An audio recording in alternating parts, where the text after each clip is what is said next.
My boss's secretary framed me for his murder and ruined my life, so I burned every bridge and ran. A year later, she sent a letter from prison, promising she'd finish what she started. I spent most of my 20s working in a dead-end job at an office because in those days that's all you could get without a degree. Needless to say, my boss loved to take advantage of me. He was the type to dump last-minute work on you and then leave early. The type to beat his wife over the Knicks beating the Celtics, as if it was her fault that Jason Tatum is trash. Anyway, there was one thing I did like about him, and that was his secretary Julia. Whenever she could tell I was having a rough day, she'd surprise me with my favorite coffee at lunch, just the way I liked it. And whenever our boss bitched about her to me, I would always defend her. So one day when I was standing beside her and my boss was nowhere to be found, she whispered something to me. "I'd update your LinkedIn tonight if I were you." Her tone was cold and sharp. I sighed. I should have seen it coming, but I didn't. I had poured everything into that corporate shithole, all in the hopes of getting a promotion that never came. I've probably spent a total of 300 hours walking newbies through systems and protocols outside of working hours for free. I've canceled vacations that were planned months in advance because my boss swore he'd keep me in my mind for a better role. I had over 100 days off that I never took, all saved up. I took a deep breath and thanked the secretary, Julia. And in that moment, I knew I needed to hatch a plan. You see, I knew that Daniel, my boss, had dozens of dirty little secrets hidden away because I was friends with all of the female coworkers there, and I was the one who'd save them, so to speak. I still remember the first time I noticed him in a room late at night with Julia. Most of the office had gone home already, and one of his hands went to cover her mouth while the other began to unbuckle his belt. So I did the first thing I could think of. I triggered the fire alarm. Next thing I knew, the entire office was surrounded with fire trucks and news reporting stations,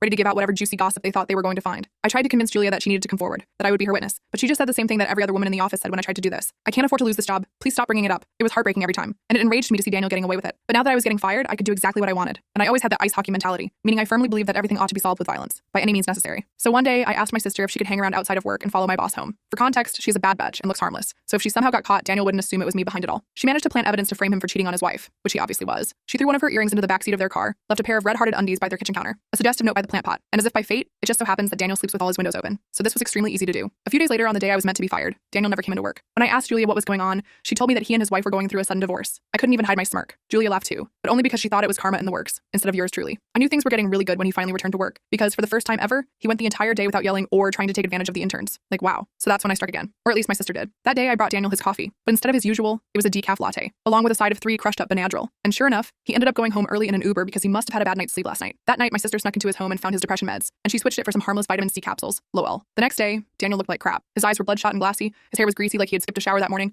and he couldn't even make eye contact with anyone, let alone fire me. Me and Julia even joked that he looked like a zombie from that game Plants vs. Zombies LMAO. I'm still not sure what I expected to happen next. Maybe for him to quit and move somewhere else, or to slowly become a better person. Boy, was I wrong. Because a week later, as I had my feet on the coffee table while enjoying some Breaking Bad on Netflix, I got the call. It was Julia. She was in tears and could barely get the words out. "Daniel, he took own life. Dead." My heart dropped. I immediately hung up the phone. That's when I heard a knock at the door. I opened it to see his wife death staring me. Christine stood there in my doorway, her eyes red-rimmed but disturbingly calm. For a second, neither of us said a word. I just stared, completely frozen, heart pounding so loud I thought she'd hear it. She looked exhausted, holding herself tightly as though the slightest breeze might topple her over. It hit me that I'd never seen her like this. Not in all those company parties or late nights where she'd show up at the office, always composed, always in control. Now she looked like someone had reached in and pulled out whatever strength she had left. "Can I come in?" she finally asked, her voice barely above a whisper. It sounded rough and broken, and that shook me more than I wanted to admit. I stepped aside quickly, fumbling to close the door behind her. My thoughts raced, wondering if she knew, if somehow she'd figured out my part in this. Christine moved past me without looking around, heading straight to my kitchen table like she'd been here before, like this was just another one of Daniel's company dinners, and we were about to sit down over drinks and fake smiles. She sat down slowly, carefully pulling the chair out, like any quick movement might break her. I sat down across from her. She looked straight at me then, her gaze piercing. "Did you know?" she asked bluntly, not breaking eye contact. "Know what?" I managed, trying to keep my voice level. "Did you know he was seeing someone else?" she asked, her voice cracking slightly. She didn't cry, didn't even tear up. "I heard rumors," I admitted cautiously. "You know how the office is. People talk, but I never actually saw anything." It wasn't exactly a lie, but it wasn't entirely true either. My stomach twisted uncomfortably as I watched her reaction, hoping she'd believe me. Christine nodded slowly, seemingly processing this, turning it over in her mind. I didn't either. I mean, I suspected, of course. Daniel was always distant, secretive, but I never thought he'd actually. She rubbed her face tiredly. I felt a sudden urge to comfort her, to reach out and place a hand on her shoulder or say something reassuring, but I stayed perfectly still. "I just needed someone to confirm I'm not crazy," she finally said, shaking her head slightly, "to tell me I'm not imagining things." "You're not," I said quietly. Daniel was complicated. He had a lot going on. We sat there for another few minutes in uncomfortable silence, neither of us knowing exactly what else to say. Christine eventually stood up, steadying herself briefly on the table as if gathering strength. "I'm sorry to bother you.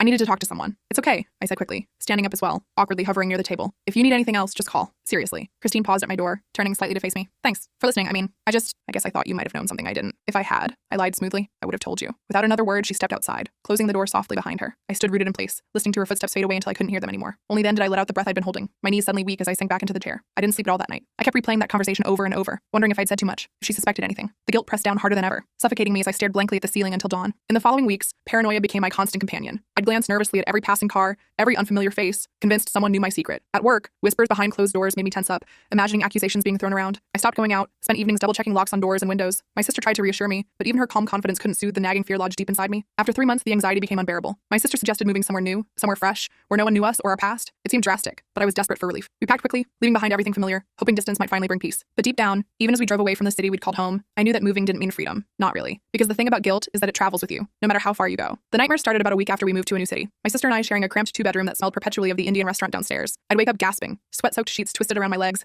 convinced I could hear Daniel's voice whispering, "I'm sorry," right next to my ear, his breath cold against my skin. My sister said it was just guilt, that it would fade with time, her hand rubbing circles on my back as I tried to catch my breath. But I wasn't so sure. I tried to move on. Found a decent job at a marketing firm where nobody knew my past, where I could be just another face in the morning elevator ride. Started going to a gym 3 times a week. The burn in my muscles a welcome distraction from the thoughts in my head. Even went on a few dates with a guy named Vincent who worked at the coffee shop downstairs from my apartment. His smile warm and uncomplicated. Normal stuff. Rebuilding stuff. But the feeling of being watched never quite went away, like phantom fingers trailing down my spine whenever I walked alone. It was little things at first. A car that seemed to be parked outside my building too often. A black sedan with tinted windows that was there when I left for work and there when I came home. An email from a sender named Justice Seeker that contained nothing but a single period. A hang-up call from a blocked number every Tuesday at exactly 9:17 p.m. The silence on the other end somehow louder than any threat. "You're being paranoid," my sister told me over dinner one night, twirling pasta around her fork. She looked better now. Had gained back the weight she'd lost during those terrifying weeks. Her cheeks fuller, her eyes brighter. Had stopped checking over her shoulder constantly. "Christine has no idea where we are. Julia's probably in Mexico living her best life with whatever she blackmailed out of Daniel." I nodded, but I wasn't convinced. The food tasteless in my mouth. "Maybe," I said, pushing my food around my plate. "But what if—" "No more what ifs," she interrupted, reaching across the table to grab my hand. "We're safe. It's over." I wanted to believe her. I really did. Then the package arrived. No return address. Just a small brown box sitting innocently outside my apartment door when I got home from work. I almost didn't open it. Almost threw it straight into the dumpster behind our building. But curiosity won out. Inside was a USB drive and a small card that simply read, Part 2. The letters precise and black against the cream cardstock. My hands trembled as I plugged it into my laptop. Another video file. I clicked play, my throat tight with dread. It was footage from what looked like a hotel room. Bland beige walls and generic artwork. Julia sat on the edge of the bed, talking to someone off camera. Her face looked different, harder, more calculating than I'd ever seen it at the office. Her usual warm smile replaced by something cold and reptilian. "He's becoming a liability," she was saying, her voice crisp and businesslike. "The depression is making him sloppy. He almost told his wife about us last week." A male voice responded, though I couldn't see who it belonged to. "So what do you want to do about it?" Julia smiled, cold and determined. "I think it's time for Daniel to have an unfortunate accident. But first, we need someone to take the fall." The video cut to another clip. Julia in what looked like a car, on the phone. "Yes, Christine, I think you should know. Your husband has been acting strange lately. I'm worried about him, and I think one of our coworkers might be involved somehow." My blood ran cold as I realized what I was watching. Julia setting me up. Julia manipulating Christine. Julia orchestrating everything like a puppet master. Invisible strings attached to all of us. The final clip showed Julia in Daniel's office after hours,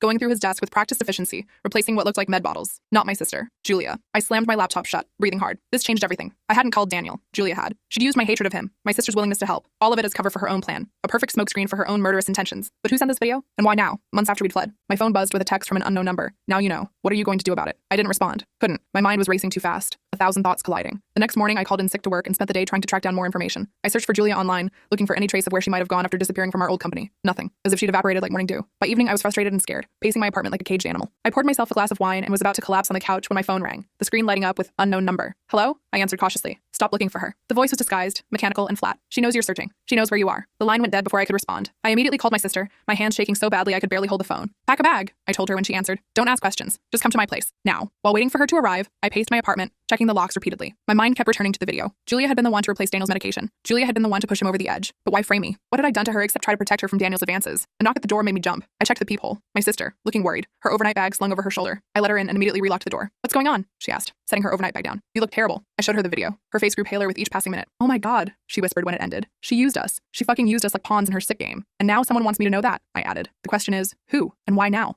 After all this time, we stayed up late into the night trying to piece it all together. My sister suggested it might be Christine, trying to clear her husband's name posthumously. I thought it might be someone from the office who knew more than they let on. Around 2 a.m., exhausted, my sister fell asleep on the couch. I was about to head to bed myself when my laptop pinged with a new email from unknown@protonmail.com. Subject, the truth about Julia. The message contained only an address in downtown Cincinnati and a time, 10 a.m. tomorrow. I stared at it for a long time. It was obviously a trap. Only a complete idiot would go to a mysterious meeting set up by an anonymous sender after everything that had happened. But I needed answers. I didn't tell my sister about the email. When she woke up the next morning, I told her I had to run to the office for a few hours to catch up on work I'd missed. The address turned out to be a small coffee shop tucked between a bookstore and a vintage clothing boutique. I arrived 20 minutes early, chose a table with my back to the wall, and ordered a coffee I had no intention of drinking. At exactly 10 a.m., a woman walked in. It took me a moment to recognize her without the expensive suits and perfect makeup, but when she turned toward me, I felt like I'd been punched in the stomach. Deborah, Daniel's executive assistant from the floor above ours. We'd barely interacted at the office. She worked directly for the company president and rarely mingled with us lower-level employees. She sat down across from me without asking permission, her eyes hard and evaluating. "You look surprised to see me," she said quietly. "I am," I admitted. "What is this about? Did you send me that video?" She nodded, glancing around to make sure no one was listening. "Julia and I were friends once, before she changed, before she started sleeping with Daniel and plotting her way up the corporate ladder." I blinked, trying to process this. Julia and Daniel were having an affair for nearly 2 years, Deborah confirmed, but it wasn't about love or even lust. It was about power. Julia wanted Daniel's position. She was using him, gathering dirt on him, manipulating him like a chess master. But why would she call him? I asked, keeping my voice low. If she had dirt on him, couldn't she just blackmail him into promoting her? Deborah's mouth twisted into a bitter smile. Daniel was going to end it. He'd finally had enough of her threats. He was going to come clean to his wife, to HR, to everyone. Julia couldn't let that happen. It would have destroyed everything she worked for. before. So she, what? Used me as a convenient scapegoat? You made it so easy, Deborah said, not unkindly. Everyone knew how much you hated him, how protective you were of the women in the office. When things started happening to Daniel, the divorce, the medication issues, you were the obvious suspect. I felt sick. Why are you telling me this now? Why not when it was happening? I didn't know the full extent until after, she said. Julia kept digital journals, password-protected files where she documented everything. I only found them because she asked me to retrieve some files from her computer after she disappeared. Where is she now? I asked, leaning forward. That's why I contacted you, Deborah said. She's here, in Cincinnati. She started working at Harlow Media under a new name, Willow Parker. She's looking for you. I don't know why, but she's obsessed with finding you. She calls you unfinished business. You've seen them? My heart was pounding. Deborah nodded. We've been reconnecting. She thinks I'm still her friend, but after what she did to Daniel, to you, to everyone, I can't let her hurt anyone else. She's a monster wearing human skin. What do you want from me? Help me stop her, Deborah said simply. I have access to her apartment. I can get her journals, her records, everything we need to prove what she did, but I can't do it alone. Every instinct told me to run, but running hadn't worked. Julia had found me anyway. When? I asked. Decision made. Tonight. She has a business dinner with potential clients. Her apartment will be empty from 7 to at least 10. I nodded slowly. I'll help, but my sister stays out of this. She's been through enough. Deal, Deborah said, standing up. She handed me a piece of paper with an address. Meet me here at 6:30. Come alone. And be careful. Julia has eyes everywhere. As she walked away, I couldn't shake the feeling that I was making another terrible mistake. I told my sister I had a date to explain my absence for the evening, hating the lie but needing her safely out of the way. I even wrote a quick note explaining everything and sealed it in an envelope, leaving it on my kitchen counter just in case something went wrong. At 6:25, I parked a block away from the address Deborah had given me. It was a modern apartment building in one of the nicer areas of Cincinnati. I spotted Deborah waiting outside, looking nervous, checking her watch repeatedly. Ready? She asked when I approached. I nodded, though ready was the last thing I felt. We took the elevator to the 12th floor. Deborah led me to apartment 1207 and pulled out a key. She gave you a key to her place? I whispered, surprised. Like I said, she thinks we're friends again, Deborah replied, unlocking the door. She trusts me. That's her weakness. She thinks she's smarter than everyone else. Julia's apartment was immaculate. Minimalist furniture in shades of white and gray, everything perfectly arranged like a showroom. Her office is this way, Deborah said, leading me down a hallway. The computer is password protected, but I know what it is. The journals are in a hidden folder called Projects. Typical Julia, seeing people's lives as something to manage and complete. As Deborah sat down at the desk and began typing, I wandered around the office. There were no personal photos, no mementos. The only decoration was a small framed quote on the wall. Revenge is a dish best served cold. I'm in, Deborah announced. Come look at this. I moved behind her to see the screen. She had opened a folder labeled Projects that contained dozens of files with dates as names. These are her journals, Deborah explained. She documents everything. Plans, thoughts, actions. Like a sociopath's diary. The file opened to reveal pages of text. Julia, or Willow, as she now called herself, had indeed been tracking me. She knew where I lived, where I worked, even where I got coffee in the mornings. She had detailed plans for what she called Phase 2, though what that entailed wasn't clear. Go back, I said suddenly. Check the entries from right before Daniel died. Deborah navigated to files from those dates. There it was. Explicit details of how Julia had replaced Daniel's medication, how she had manipulated Christine, how she had set me up to take the fall. We need to copy these, I said urgently. All of them. It's the only way to prove what really happened. Deborah nodded, pulling a USB drive from her pocket. Already planned on it. As she began copying the files, I continued reading through the journal entries. Julia had been planning Daniel's death for months. She'd been having an affair with him, but also blackmailing him with evidence of financial improprieties she discovered. When he threatened to expose her, she decided he needed to be eliminated. Deborah, I said slowly as a terrible thought occurred to me. How did Julia know I moved to Cincinnati? I didn't tell anyone from the office where I was going. Deborah's hands paused over the keyboard. I don't know. Maybe she hired a private investigator? And how did you find me? I pressed, taking a small step back. How did you know where to send that package with the video? The room seemed to grow colder as Deborah turned to face me, her expression unreadable. I told you. I've been monitoring Julia's activities. She led me to you. No, I said, taking another step back. That doesn't explain how you knew my address. No one knew that except my sister, and the front door opened with a soft click. Right on time, Deborah said, her voice suddenly different, harder, colder. Footsteps approached the office. I looked around frantically for an escape route, but there was only one door, and Deborah was between me and it. Julia appeared in the doorway, looking exactly as I remembered her except for her now blonde hair. She smiled at me, that same warm smile that had once brought me coffee when I was having a bad day. Hello, old friend, she said, her voice honey sweet with poison underneath. I've been looking for you for a long time. You two are working together, I said, the realization hitting me like a truck. Not exactly, Julia replied. Deborah works for me. Always has. She's quite the actress, isn't she? Almost had you convinced she was on your side. Deborah stood up from the desk, moving to stand beside Julia. Sorry about the deception, she said, not sounding sorry at all. But we needed you to come willingly. It's so much cleaner this way. Why? I demanded. What do you want from me? Julia's smile widened. Closure. You see, you're the loose end in all of this. The one person who knows too much. The one person who could ruin everything I've built. I haven't told anyone, I protested, eyes darting around for anything I could use as a weapon. I took the settlement. I disappeared. I kept my mouth shut about everything. For now, Julia agreed. But for how long? Especially now that you know the truth. She gestured to the computer screen where her journal entries were still displayed. I can't have that hanging over my head forever. So what's your plan? Tell me too? Make it look like another sewer slide? Julia laughed. Nothing so dramatic. I just need insurance. Something to guarantee your continued silence. Like what? Like this, she said, pulling out her phone and showing me the screen. It was a live video feed of my sister's apartment. She was sitting on her couch watching TV completely unaware. You touch her and You'll what? Julia interrupted. Go to the police? Tell them how you drugged your boss and broke into his house? How you drove him to sewer slide? Because that's still the official story. Your fingerprints on the coffee cup, your sister's DNA in his home, your documented hatred of Daniel. She was right. I had no leverage here. What do you want? I asked again, defeated. Julia set her phone down on the desk, the screen still showing my sister. I want you to sign a confession, admitting everything. How you hated Daniel, how you plotted against him, how you replaced his medication. All of it in your own words with your signature at the bottom. Why would I do that? Think of it as mutually assured destruction. You stay quiet about me, I stay quiet about you. But if you ever decide to come forward, well, I have my insurance, both the confession and your sister. Deborah placed a document on the desk in front of me. And if I refuse? I asked, though I already knew the answer. Julia picked up her phone again, zooming in on my sister. Let's just say I have friends who can make accidents happen. Tragic ones. A break-in gone wrong, a car with failed brakes. Fine, I said through gritted teeth. I'll sign it. Julia smiled triumphantly as I picked up the pen Deborah offered. I scanned the document quickly, a detailed confession of how I had systematically destroyed Daniel's life and ultimately caused his death. As I raised the pen to sign, a notification popped up on Julia's phone. She glanced down at it, frowning slightly. Someone's at your sister's door, she said, watching the video feed. I froze, pen hovering above the paper. On the screen, my sister got up to answer the door. When she opened it, I gasped. It was Christine. What the hell? Julia muttered, turning up the volume. Are you Bobby? Christine was asking my sister. I need to talk to you about your sibling. It's important. How did you find me? What do you want? I know what happened to my husband, Christine said. I know about Julia. I know everything. And your sibling is in danger right now. Julia's face drained of color. This isn't possible, she whispered. She can't know. There's no way she could know. I took advantage of her distraction, grabbing the letter opener from the desk and lunging at her. Julia reacted quickly, dodging to the side, but I managed to slash her arm, the blade cutting through her silk blouse and into flesh. She cried out in pain as Deborah grabbed me from behind, pinning my arms. You bitch! Julia hissed, clutching her bleeding arm. You're going to regret that. She picked up her phone again, but what she saw made her freeze. Christine was showing my sister something on her phone. What looked like photos or videos, my sister's expression changing from suspicion to horror. That's why I'm here, Christine was saying. To warn you, Julia's been planning this for months. She's going to try to use you to get to your sibling. She's already lured them into a trap. How did you find your sister? Deborah demanded. How does Christine know any of this? Who told her? Julia didn't answer, her eyes fixed on the screen,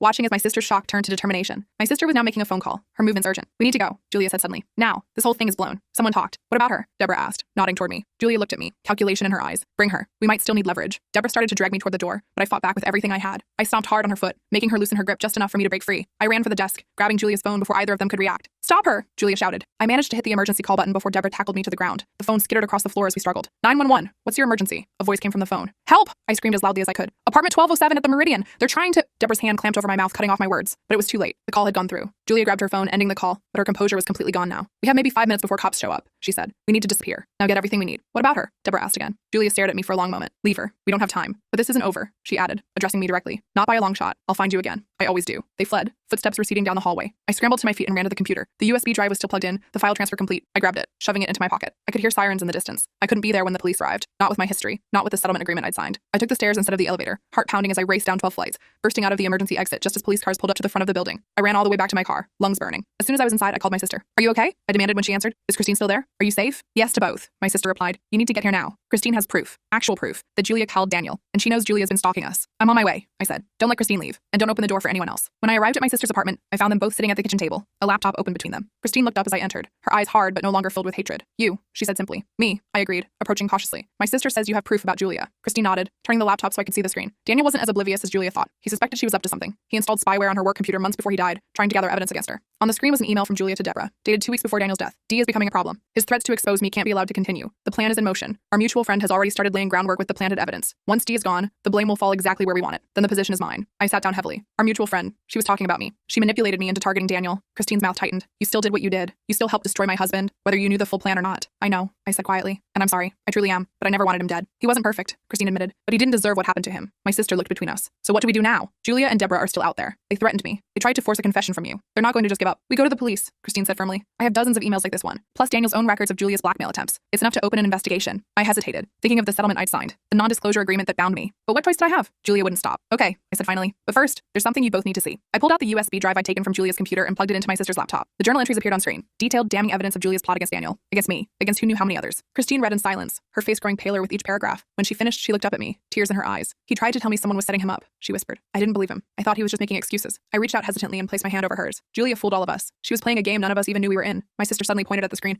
Look at this entry from last week. She mentioned someone named Albert. Says he's in position and ready when needed. I frowned. Albert Suzuki. Why does that name sound familiar? Christine's eyes widened. He's the new security guard at my apartment building. He just started 2 weeks ago. We all looked at each other as the implications sank in. She'd been 10 steps ahead of us the entire time. We need to go, I said urgently. All of us. Right now. It's not safe here. As if to emphasize my point, my sister's phone buzzed with a text. Unknown number. Albert says hello. Front door in 30 seconds. I grabbed my sister's arm and pulled her toward the back door. Fire escape. Now move. Christine was already on her feet, laptop clutched against her chest. What about my car? It's parked out front. Leave it, I hissed. The car's not worth your life. We clambered down the metal stairs as quietly as possible. When we reached the bottom, I peered around the corner of the building. No sign of Albert, at least not yet. My car's 2 blocks over, I whispered. Stay close and keep your heads down. We made it to my car without incident, piling in with Christine in the passenger seat and my sister in the back. I started the engine and pulled away from the curb, forcing myself to drive normally despite the urge to floor it. Where are we going? My sister asked, her voice shaking. I know a place, Christine said. My brother has a hunting cabin about an hour outside the city. No internet, no landline, completely isolated. Julia wouldn't know about it. I never mentioned my brother to anyone at the company. The cabin was exactly as Christine had described. Isolated, rustic, and completely off the grid. Perfect for hiding. Terrible for getting help if we needed it. Once inside, we gathered around the kitchen table with the laptop and USB drive, piecing together everything we knew. Christine's evidence combined with Julia's journals painted a clear picture. Julia had been systematically manipulating everyone around her for years. She used me, I said, staring at an entry where Julia detailed how she noticed my hatred for Daniel and decided to exploit it. She knew exactly which buttons to push. She used all of us, Christine corrected. Daniel was just an obstacle to be removed. I was collateral damage. My sister spoke up. So what's our next move? We can't hide here forever. She was right. We needed a plan, not just to escape Julia, but to stop her permanently. We go to the police, Christine said firmly. With both sets of evidence, they'll have to investigate. I shook my head. It's not that simple. I signed an NDA with the company. Plus, I did substance Daniel. I did help plant evidence in his home. Those are crimes. So what? We just let Julia get away with murder? Christine demanded. No, I said, an idea forming. We set a trap. We hit her at her own game. The plan was risky, but it was the best we could come up with. Christine would reach out to Julia, claiming she had Daniel's spyware evidence and wanted to make a deal. She'd arrange a meeting at a public place. Meanwhile, I'd contact Marcus from IT,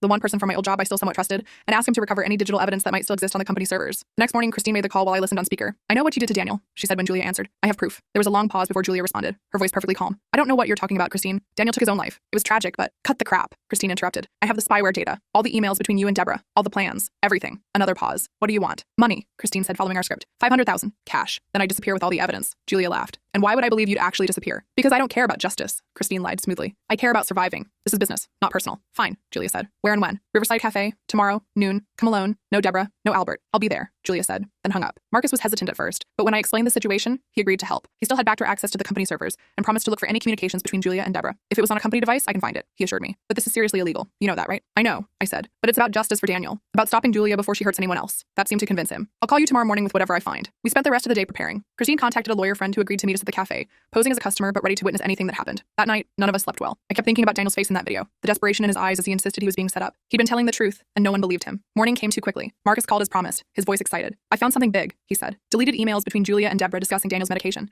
They specifically mentioned replacing it with placebos to destabilize him. There's even one where Julia talks about our convenient scapegoat. I'm guessing that's you. Relief flitted through me. Can you send them to me? Already did, and I made copies. Stored them offsite, just in case. With Marcus's evidence added to our collection, we had an ironclad case against Julia. All we needed now was to get her to incriminate herself at the meeting. Christine and I arrived at the Riverside Cafe an hour early, choosing a table in the corner with a clear view of the entrance. Her lawyer friend James sat at a nearby table, pretending to work on his laptop alert to everything happening around him. At exactly noon, Julia walked in. She looked different. Her hair was now dark brown, cut in a sleek bob, and she wore glasses I'd never seen before. She spotted Christine and walked directly to our table, her eyes narrowing when she noticed me. What is this? She asked, remaining standing. Our agreement was to meet alone. Change of plans, Christine said coolly. Sit down, Julia. Or should I call you Willow now? Julia's jaw tightened, but she sat, keeping her purse close on her lap. Where's the money? She demanded. Where's Deborah? I countered. A flicker of something crossed Julia's face. Not here. This is between us. Is it? Christine pulled out her phone and placed it on the table. Because I have evidence that says otherwise. Evidence that you and Deborah conspired to kill my husband. Julia's laugh was brittle. That's absurd. Daniel called himself. Everyone knows that. After you replaced his depression medication with placebos, I said quietly. After you manipulated his wife. After you pushed him to the breaking point. You can't prove any of that, Julia said, but I could see the calculation in her eyes. Actually, we can, Christine said, sliding her phone across the table. Take a look. Julia picked up the phone cautiously, scrolling through the emails Marcus had recovered. Her expression remained neutral, but I noticed her knuckles whitening as she gripped the phone tighter. These could be faked, she said finally. They could be, I agreed, but they weren't. And that's just the beginning. We have your journals too, Julia. The ones where you detail everything. How you used me, how you planned Daniel's death, how you're still tracking me and my sister. For the first time, Julia looked genuinely alarmed. How did you get access to your computer? I finished for her. Let's just say Deborah isn't as loyal as you think. It was a bluff, but Julia's reaction told me it hit home. Her eyes darted around the cafe. What do you want? She asked, her voice tight. Justice, Christine said simply. For Daniel. For everyone you've hurt. Julia leaned forward, her voice dropping to a whisper. Listen to me carefully. If you go to the police with this, I'll make sure they know everything about your involvement, she said, looking directly at me. The drugging, the breaking and entering, all of it. You'll go down with me. Maybe, I acknowledged. But I'm willing to take that risk. I'm willing to face consequences for my actions. Are you? Julia's expression hardened. And what about your sister? Are you willing to risk her too? Because Albert is still out there. One text from me and Albert Suzuki was arrested this morning, James said, suddenly appearing at our table. Attempted breaking and entering. He's already talking to the police, trying to cut a deal. Julia's face drained of color. Who the hell are you? James Anderson, attorney at law. He placed a business card on the table. And you're in serious trouble, Mr. Parker. Or should I say, Ms. Reynolds? Julia stood abruptly, grabbing her purse. This conversation is over. Sit down, Christine said, her voice like steel. Or I call Detective Willow right now and tell him you're trying to flee. He's very interested in Daniel's case being reopened. Julia froze. Detective who? Harley Willow, James supplied. Cincinnati PD. He's very interested in Daniel's case being reopened. He's actually waiting for my call right now. I could see Julia reassessing, looking for an escape, but she was trapped, and she knew it. Slowly, she sat back down. Here's what's going to happen, Christine said. You're going to confess. Everything. On record. In exchange, I'll ask the prosecutor to consider a reduced sentence. And why would I do that? Julia asked, her voice barely audible. I pulled out my phone and showed her the screen. A text conversation with Deborah that Marcus had helped me fake. Because Deborah already has. I lied. She's giving her statement to Detective Willow right now. Julia stared at the fake texts, disbelief washing over her face. She wouldn't. She can't prove anything without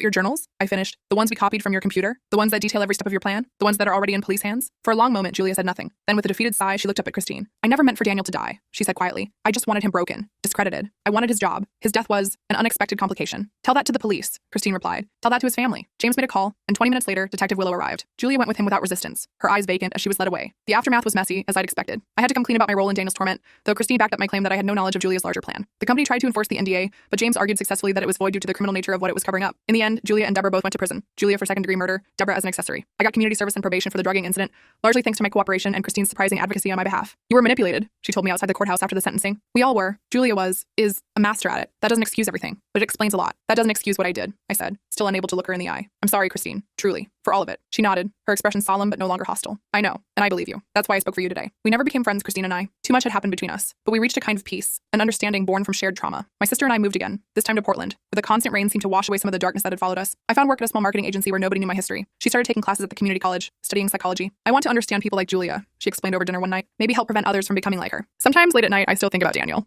About the man I hated so viciously based on what I saw and what Julia wanted me to see. Was he really the monster I believed him to be? Or was that another of Julia's manipulations? I received a letter from Julia last month. Prison stationery. Her handwriting is perfect as ever. I underestimated you, she wrote. It won't happen again. I burned the letter and scattered the ashes in the wind, watching them disappear into the gray Portland sky. Some threats you just learn to live with. Some games never truly end, but at least now I know the rules, and I'm no longer playing blind.